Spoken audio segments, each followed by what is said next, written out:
There is something beautiful about aging your own spirits. There's something absolutely magical about watching it change and morph over time, but sometimes it doesn't always go to plan, and sometimes it turns into an astringent or a tannic or just a straight up spicy mess. You want to know how to fix it. How's it going, chasers? I hope you're having a kick-ass week. I am Jesse, and this is Still at the channel, all about chasing the craft of home distillation and making it a legitimate hobby. All right, team, so we've got a few different jars sitting in front of us here, obviously. One that I've got a problem with right now, and a couple that I had a problem with in the past, and we're on the road to fixing them. So let's get stuck right in. What is the deal with over oaking spirits when you're making them at home? What can go wrong, and how do we get on to fixing it? That's what we're talking about today. Cool? So, over oaked spirits, there's kind of two things that I think can go wrong here, and I have two main ways of fixing it in my arsenal. So let's talk about the first. The first is a product that is actually over oaked, and what I mean by that is that it has decent flavors. The actual flavor profile of the oak that you're looking at is pretty good. You like what you're getting, but you've just got too much of it. In my opinion, and in what I've seen, what I've experienced personally in home distilling, and what I've seen from other people, where I've tasted spirits where people think they've got a problem, that doesn't happen very often at all. Now that's probably a little bit to do with my personal taste. I like big bold flavors, you guys know that, but it just doesn't happen that often. And what tends to happen more often is that you hit a wall in terms of getting certain flavors that you don't like from the oak, before you reach the point where the nice flavor profile gets too much. I know that's kind of confusing, but what I'm saying is this, for example. Let's taste this. Good time for a tasting. It's what? 10:30 in the morning, and I have yet to eat anything today, so why not? It's not like I wanted to be productive today anyway, is it? This is the polenta whiskey that I made some time ago, and I've got two relatively large pieces of oak sitting in here, and I have had for some time. The plan was that I was supposed to taste this regularly, see where it was at, and then change if I was running into a problem. Unfortunately, what happened in practice is I got lazy, I forgot about it, and here we are now. So on the nose, it's pretty good. Lots of the polenta corn still.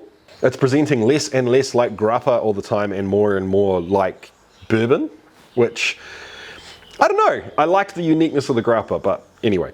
There is a dark caramel, borderline ashiness on the nose, which is fine, I like that, I'm all about that.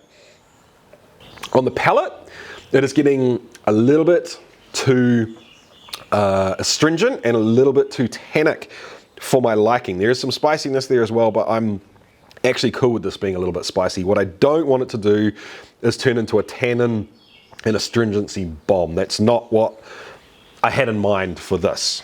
So this is falling into the second problem we have, right? Where I want more oakiness in there. I want more of the sugar. I want more of the barrel sweetness, the barrel candy, some of the vanilla, maybe a little bit of cherry as well. But what I'm getting too much astringency first. Does that make sense? So let's talk about the way we fix this, and then we'll, after that we can go on to how we fix the other problem. This is really quite simple. You can do one of two things. One is you can change the wood that's in there, because if we're aging in glass jars like this, it's super easy to just whip stuff out, put stuff in, switch them out. It's not like we're messing around with barrels and we're having to change them all over the place, right? And we're not stuck to any we don't have any government agency telling us what we can and can't do with our spirits to be able to meet a certain labeling requirement, right? So you can do whatever the hell you want. So you can switch the wood out for something different, or you can change the amount of wood that's in there. For me, on this product, I am going to take one of these pieces of wood out. I just realized that I don't have any chopsticks here. I thought I had chopsticks to do it. I will do that later off camera. I'm going to take one of these pieces of wood out of here. And the reason for that is if you just back off the amount of wood that's going into the spirit, time can take over, and those bigger, heavier flavors like the spice, like the astringency, like the tannins, over time can start breaking down into the lighter compounds that fill the body and the flavor out. And that's the reason I've got this here. This is the UJ-SSM. A long time ago, this turned into, you know, it got quite tannic, this specific jar of the UJ-SSM. So I did exactly that. I backed the amount of wood off. There's a tiny little piece of wood. You're not going to be able to see it on camera. It is about 1 centimeter by 1 centimeter thick, and it is about 5 centimeters long. And that's all that's been in there for a long time now. Over that time, let's have a taste. So I'm not completely talking out of my ass. Over that time, that astringency has backed off. We're not pumping a whole lot more of astringency into the spirit, and it is able to evolve and change. So it's still a little astringent. It's still there, but some of that astringency has changed. It's not so one directional and mono flavored. There's more sweetness and complexity coming back into the spirit, and that is the beauty of age, of actual time, rather than just cranking wood into a spirit.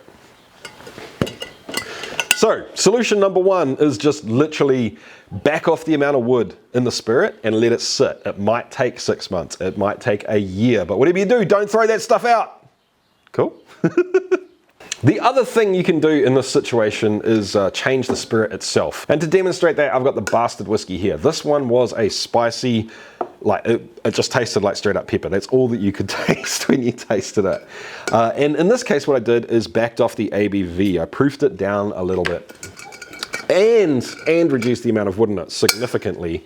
And the idea is to just sort of change the chemicals that you're pulling out of the wood by changing the ABV. So we have the effect that we talked about over here with the UJ-SSM. We've reduced the amount of wood. We've given it a whole lot more time. Like, this has been sitting for another year. And to be honest, it needs to sit longer because it's still a little bit too spicy. And we also have the effect of the changed ABV going on here too. So once again, we've still got that spiciness, but we're starting to build complexity around it and take some of that spice and turn it into something else, along with reducing the amount of spice that we're pulling out of the wood and pulling more of the sweeter side of things out of the wood, if that makes sense. If you want to learn more about any of these techniques I'm talking about, there is a couple of other videos that you should really think about watching. Number one is the podcast with Iron Root, or one of the podcasts anyway. I'll link it up here. This is where we talked about the idea of babysitting, monitoring, raising a barrel or a spirit rather than just throwing it in and letting it sit and doing what, you know, do what it wants to do. The second is a video that I think you should watch that talks about the idea of what ABV you want to age at and how those different ABVs are going to affect the flavor that comes out at the other end. Cool? So I am going to proof this down a little as well. I'm actually going to do this slowly over about a week. Once again, refer to the podcast with the guys from Iron Root. But that's enough for today. Yep. Now, what do you do if you actually just have too much oak flavor in a spirit, or if these methods don't work for you and you want to, you know, do it quickly? Sorry, it started raining. I hope the audio doesn't get too horrible. We're almost done. Actually, you know what? This is a perfect time to say a huge thank you to the Patreons. Thank you so much, guys. I don't get to do this stuff without you. I get to play with this stuff because of you guys. So thank you so very much. If you at home, yes you, if you're finding value in these videos and you would like to contribute directly to the channel, you can go to chasethecraft.com/support to find out all the different ways that you can help support the channel. There's plenty of things on there that you can do that won't cost you a cent. So go ahead and check that page out, and you know, if Patreon's right for you, then cool. All right, guys, so the last way that you can fix this without taking forever to do it is simply to blend things. I know it seems really obvious, but sometimes at home, you know, it's something that we don't think about so much. We kind of get this idea of single barrel stuck in our heads. We make one product, we age it a certain way, and then it's got to be delicious like that, and we got to drink it like that. In practice, in the real world, the huge huge majority of spirits that come out are blended between, you know, barrels from the same distillery or barrels from different distilleries if it's something like blended Scotch. Of course, there are single barrels out there as well, don't get me wrong, but more often than not, it's blended. So if you've got something that's too astringent, mix it with something else that has no astringency, and you think maybe together they would make a beautiful whiskey love child. Something's way over oaked. Mix it with something that isn't oaked. I mean, you can mix it with white spirit if you really want to. You can mix multiple different things together and then put it back into wood and give it more time to age. There's a whole different host of ways you can do this. You could literally make an entirely new product just because you think that the flavor profile that you're trying to achieve in that new product is going to accentuate the old product that's got a flaw with it as well. All of these things are on the table, and it's entirely up to you and your creativity to make it happen. I just wanted to remind you that blending was totally an option for this sort of thing. All right, guys, so I hope someone out there in internet land found this video useful. If you did, or you just liked watching it for some reason, give it a thumbs up. That'll help me out a whole lot. If you really liked the video and you want to see more of these types of things popping up in your YouTube feed, please guys, hit the subscribe button down below. There's a bunch of you out there that watch these videos that aren't subscribed yet. It doesn't cost you a cent. It doesn't hurt you in any way, shape or form, but it helps me out a whole lot. That's one of the ways that you can help support me without spending a cent. Anyway, guys, I will catch you next time. Keep on chasing the craft. See ya.